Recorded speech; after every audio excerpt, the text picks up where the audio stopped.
Okay, let's see. Oh, hi. Where were we?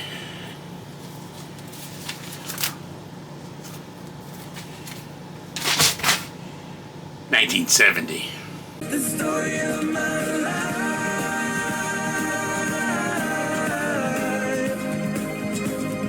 Hey everyone, welcome back to the channel. I'm Felix and this is the story of my life.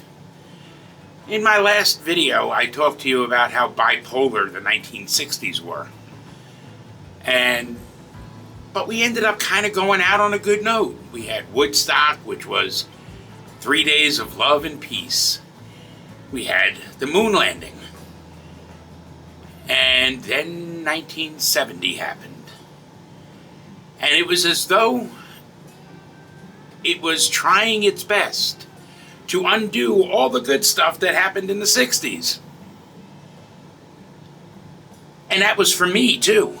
As I indicated, I moved to Long Island from Brooklyn in the beginning of 1969.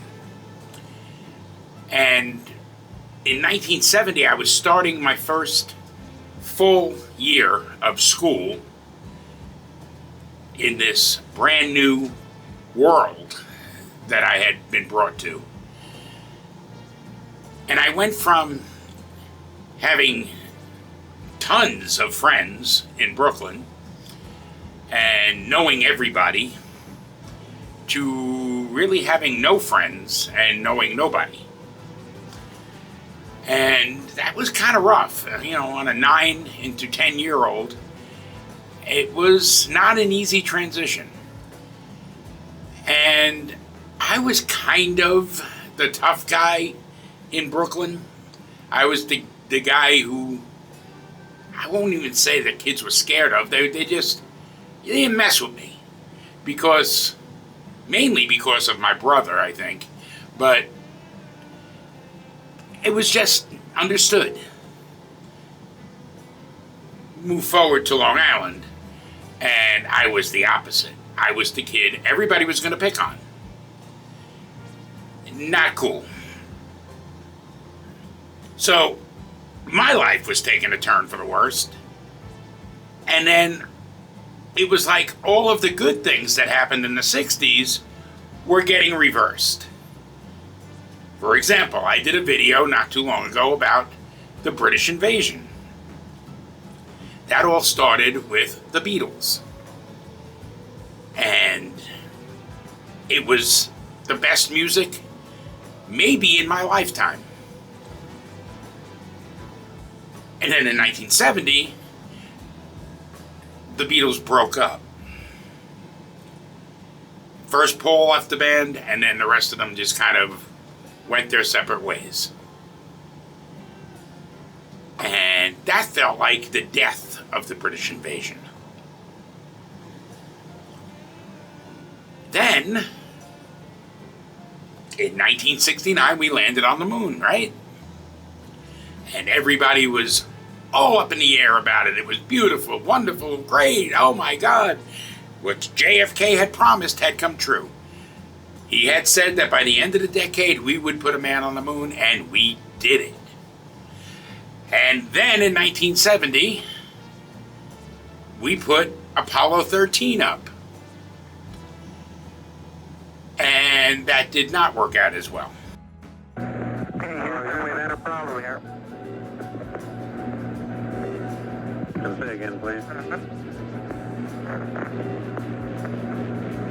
Oh, here's we've had a problem.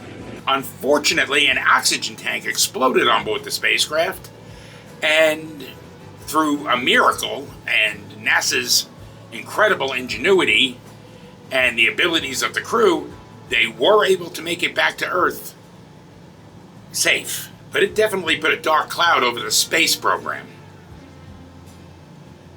So, we've already undone two of the biggest, nicest things about the 60s. But there was the peace movement of the 60s. There was peace, love, no war, stay away from war, hell no, we won't go. And those protests continued into 1970. And because of them, Kent State happened. The police killed 4 people, injured 9, and the whole country was in an uproar. Not saying that it ended the war protests. If anything, it escalated them, but they had a different feel about them. They were becoming almost violent. And Richard Nixon, the president at the time, made the decision that he was going to go into Cambodia, thereby escalating the war in Vietnam. Everything was gone. All those wonderful, good things that we all hung our hats on and felt so good about, it was like they all got crushed under the boot heel of 1970.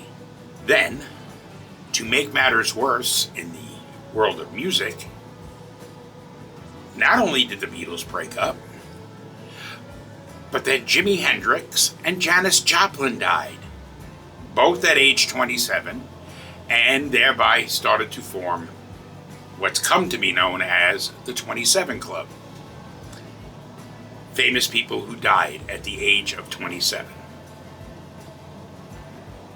Jimi Hendrix, arguably the greatest guitarist of all time.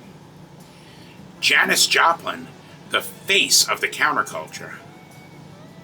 Gone. Then a radical left-wing group known as the Weather Underground accidentally detonated a bomb in a Greenwich Village townhome, killing 3 of its own members. The world was going crazy. The #1 movie of the year was Love Story with Ally McGraw. Love means never having to say you're sorry. The #1 song of the year was Bridge Over Troubled Waters. Like a bridge over troubled water. By Simon and Garfunkel. And boy, could we have used a bridge over troubled waters in that year. It really felt like things were going bad. It wasn't all bad. We did have the first Earth Day on April 22nd, 1970. And that was pretty cool. The Boeing 747 made its inaugural flight in 1970, entering into a brand new world of jumbo jets. And when we turned to 1971, I feel like the whole country breathed a collective sigh of relief that year was over. Till next week, I'm Felix Gomes, and this is the story of my life.